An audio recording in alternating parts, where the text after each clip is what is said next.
जनाब स्पीकर साहब, आपको मालूम है कि बलूचिस्तान के लोग बिलखसूस जो पश्तून बेल्ट के लोग हैं उनका होटलिंग एक बिज़नेस है और वो अक्सर औक़ात उनकी 90% हमारे आप कह सकते हैं कि लोग यहाँ से जाते हैं कराची और कराची में उनका होटलिंग का बिज़नेस है, वो होटलिंग का कारोबार करते हैं और तकरीबन कराची में जितने भी या चाय के होटल हैं या खाने पीने के होटल हैं तकरीबन 90% जो लोग हैं उनका ताल्लुक बलूचिस्तान से है और बिलखसूस पश्तून बेल्ट से है।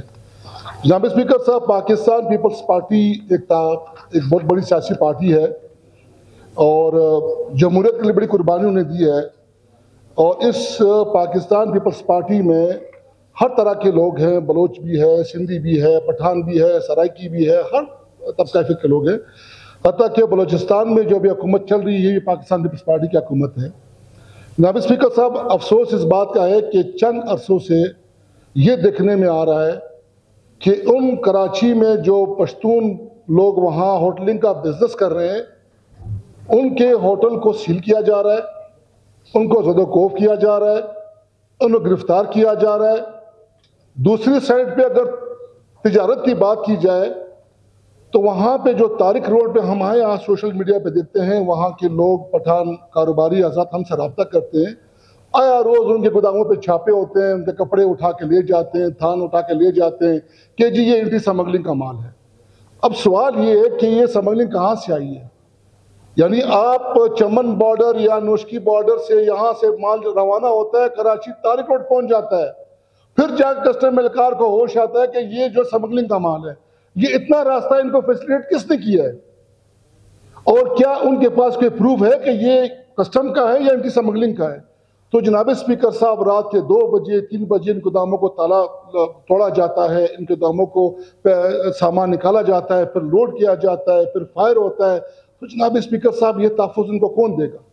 अगर एक बंदा यहाँ से जाता है कराची 1 साल 2 साल के लिए, वो मुसाफिर होता है, बच्चे घर अहबाब माँ बाप को छोड़ के वहाँ होटलिंग में या चाय फरोख्त करता है या पराठा पकाता है या कोई सालन फरोख्त करता है, तो जनाब स्पीकर साहब उसको बिला वजह ताल लगा के पूरे बेल्ट को ताल लगा के होटलों को बंद किया जाता है। अगर वहाँ कोई बिजनेस का कारोबार करता है, कपड़ों का कारोबार करता है, उसको एंटी स्मगलिंग का नाम दे के स्मगलिंग का नाम दे के जी उसको ताला लगाया जाता है या उसको वापस कस्टम हाउस लेके जाया जाता है। तो जनाब स्पीकर साहब, क्या ये ज्यादती नहीं है? इनके खिलाफ कौन बात करेगा? इनके हक में कौन बात करेगा? क्या सिंध असेंबली बात करेगी? क्या वहां वो बलूचिस्तान की नुमाइंदगी करेगी? कौन करेगी? मुझे आप बताएं जनाब स्पीकर साहब। यकीन जानिए ये लोग इतने जलील हो रहे हैं, हमारे पश्तून भाई वहां पे जो बिजनेस कर रहे हैं, चाहे होटलिंग का हो चाहे वो कपड़ों का, आप सोच ही सकते हैं। बिला वजह थानों में इनको 2-2 6-6 दिन रखा जाता है बगैर FIR के, बिला वजह उन्हें ज़दोकोफ किया जाता है, बिला वजह रात को 3 बजे जो उन्हें ताले तोड़े जाते हैं उनका सामान निकाला जाता है, बिला वजह उनके होटल को सील किया जाता है। अब एक आदमी जो होटल चला रहा है वो किसको जानता है? क्या SHO को जानता है? क्या वो सब इंस्पेक्टर को जानता है? वो तक मोरर को एक सिपाही को भी नहीं जानता। उसकी क्या वर्थ होगी? वो किससे बात करेगा? वो कहाँ जाके रोएगा?